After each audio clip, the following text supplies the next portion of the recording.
can find ways for your audience and the people within your sphere to feel like they're part of your journey and part of your story.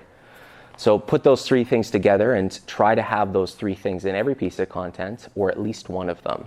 Tell stories, engage emotion, and solve people's problems. It's going to equal value, and in the end, that value is going to return as you start to build your audience and build up your brand. And that, on a base level, is where we look at our philosophy from 10,000 feet. We're going to touch on a couple things today. So our philosophy revolves around marketing as a whole. It's not just social media, but social media is always where the questions come in these events that we found so far. Specifically, when the questions come up, we always answer things about the algorithm. We answer things about how often to post and scheduling and which platforms are best. But before I get into that, our philosophy revolves around things that don't change. Because anyone that's involved with marketing on any level, anyone that's involved with an online sphere realizes that things change constantly.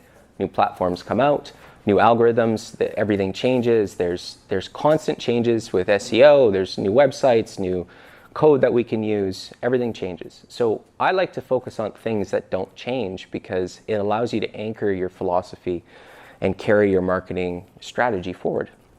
And some of those things that aren't going to change is that value is always going to equal value. So when you're starting to create your content, we'll talk a lot today about trying not to sell and trying not to make it so that your content gets skipped over.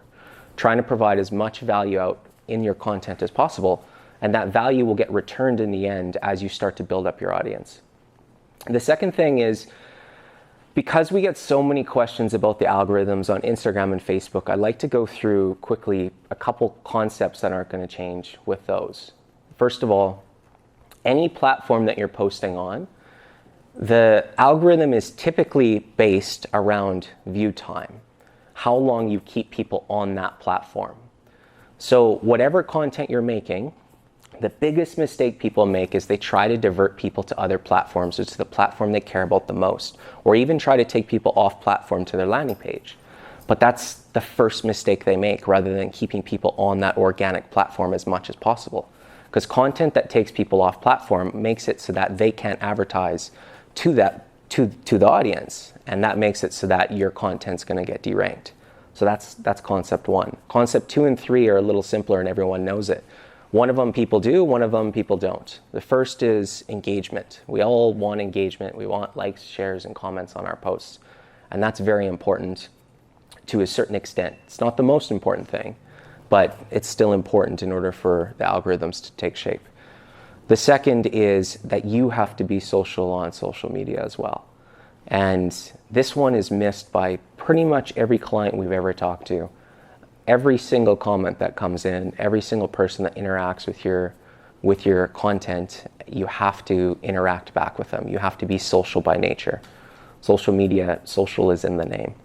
So getting out and finding groups, interacting with groups and audiences that are like-minded, that have products that are close to the same as yours, are super important. And it doesn't matter what industry you're in, whether you're in real estate, whether you're in oil and gas, health and beauty, it doesn't matter. Find the like-minded audiences and create an audience of people that want to be involved with your products. Find your true followers as soon as possible. The other thing is, I talked about value earlier. I like to break value down into a couple pillars. First of all, value for us is 3 things. One is, whenever you're making content of value, solve problems as much as possible. Problem solving is one of the ways that captures people's attention and holds it. The second is create emotion in the post that you're creating. Emotion is the strongest way to create your true followers and to build an audience. And the last is tell stories.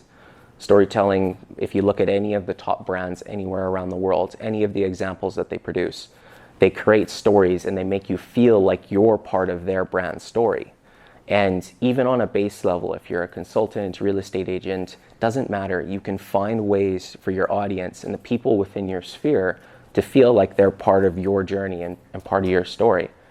So put those 3 things together and try to have those 3 things in every piece of content, or at least one of them. Tell stories, engage emotion, and solve people's problems. It's going to equal value, and in the end, that value is going to return as you start to build your audience and build up your brand. And that, on a base level is where we look at our philosophy from 10,000 feet. After that, we just start to narrow down kind of little bit by little bit until we get into the specific items, search engine optimization, building websites, all the different social media platforms that we have to be on to try to build up this brand online, and then try to capitalize on it in the end and try to create this audience that we can carry throughout our careers and create an eventual ROI with. And that's it. So like I said, I do not like to stand at the front of the room and bore people too long before we get into Q&A. Today I want to make you ask me the most direct questions relating to your specific business as possible. It allows me to answer them as close as I can and try to give you as much value as possible that you can take to your brands and to your businesses and back to your positions. So we'll open it up right now. Try to get this first question out of the way. First question.